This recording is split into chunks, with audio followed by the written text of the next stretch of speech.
امریکہ 20 سال تک اور ناٹو 20 سال تک افغانستان میں بمباریاں کرتا رہا. کوئی نہیں کہتا کہ بھائی یہ ظلم کیوں کیا گیا. ہم تو امن کے لیے آئے ہیں, دہشت گردوں سے لڑ رہے ہیں. بھائی آپ ایک ملک پر بمباری کر رہے ہیں. اور پاکستان میں نہیں ٹھہر سکا, اس نے بھی تمام پالیسی تبدیل کر دی, یو ٹرن لے لیا, امریکہ کا اتحادی بن گیا. اور ابھی تک ہم اس کے اتحادی ہیں اور ڈالر لے رہے ہیں, دہشت گردی کے خلاف لڑائی کی قیمت وصول کر رہے ہیں.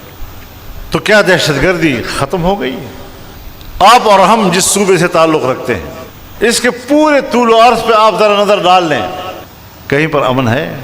اور صرف بدامنی کی بات نہیں کر رہا, بدامنی اس حد تک بڑھ گئی ہے کہ حکومتی رٹ ختم ہو رہی ہے, پولیس کا چین آف کمانڈ ٹوٹ گیا ہے. لکی مروت میں, بنو میں اور ٹانک میں پولیس جو ہے وہ آزاد ہو گئی ہے, اور اس نے اپنے امن کمیٹیاں بنا لی ہیں, اور وہ وردی بھی نہیں پہن رہے, اور کانسٹیبل جو ہے وہ خود اپنا نظام اپنے ہاتھ میں لیے ہوئے ہیں. نہ کوئی ڈی پی او کا آرڈر چلتا ہے, نہ کوئی ڈی آئی جی کا آرڈر چلتا ہے, نہ کوئی آئی جی کا آرڈر چلتا ہے.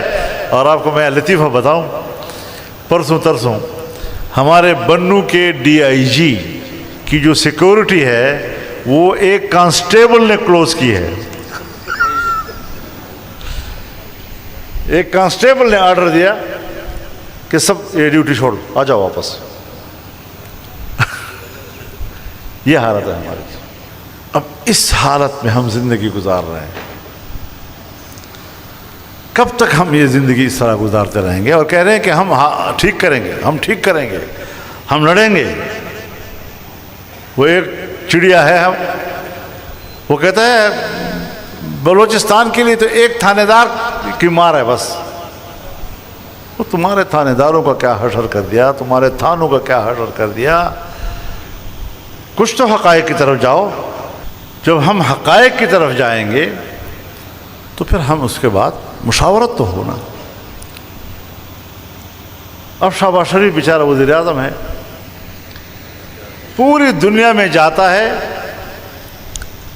اور اگر وہ قابل قبول ہوگا تو آرمی چیف کو ساتھ لے کر جائے گا, ورنہ شاید اس کو کوئی ہاتھ بھی نہ ملائے. بھئی تم باہر جاؤ, تمہیں کوئی عزت دے, ہم اس کو پاکستان کی عزت کہیں گے. لیکن آپ کے ملک کے اندر کی سرزمین خون سے سرخ ہے, اور تم باہر دنیا میں ریڈ کارپیٹس کو انجوائے کر رہے ہو, کوئی احساس نہیں ہے آپ کو؟ اسی پہ گزارا کر رہے ہو کہ فلاں ملک پہ آپ اتر رہے ہیں, ریڈ کارپیٹ پہ جا رہے ہیں, آپ کا استقبال ہو رہا ہے, بادشاہ آپ کا استقبال کر رہا ہے, فلاں, یہ ساری چیزیں. ہاں اگر کوئی جائز کام ہے, اگر آپ نے سعودی عرب کے ساتھ دفاعی معاہدہ کیا, جمعیت نے سپورٹ کیا. اگر اس میں ترکی شامل ہو گیا, ہم سپورٹ کرتے ہیں. جمعیت علماء اسلام کا منشور ہے ایک اسلامی بلاک کا قیام. اگر اور اسلامی ممالک بھی شامل ہوتے ہیں, اور یہ در حقیقت اس طرف ایک قدم ہے کہ اسلامی دنیا امریکہ پر اپنا انحصار ختم کرتے اور باہمی اپنی قوت کو مجتمع کرے. تو اگر کوئی ایسی بات ہوتی ہے تو ہم نے تو اختلاف نہیں کیا. اختلاف برائے اختلاف نہیں ہو رہا, ورنہ ہم یہاں بھی اختلاف کرتے ہیں کہ بھئی آپ کیوں جا رہے ہیں, آپ تو نمائندے ہی نہیں ہیں پاکستان کے, آپ کی حکومت تو جعلی ہے, اور واقعی جعلی ہے, اس میں بھی کوئی شک نہیں. اور پھر اقلیت حکومت کر رہی ہے,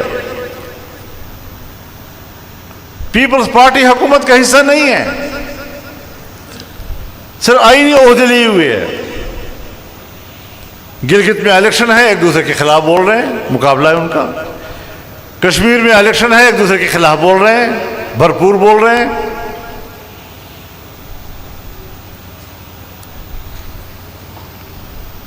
اور اسمبلی میں آ کر بیٹھتے ہیں تو پہلے اختلاف کرتے ہیں, پھر جب ووٹ کا وقت آتا ہے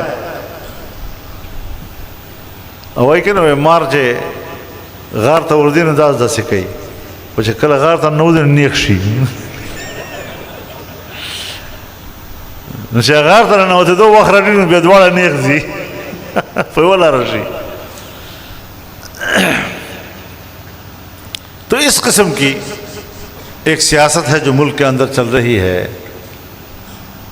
ایک جبر کا ماحول ہے اور ہم اس ماحول کے اندر وقت گزار رہے ہیں.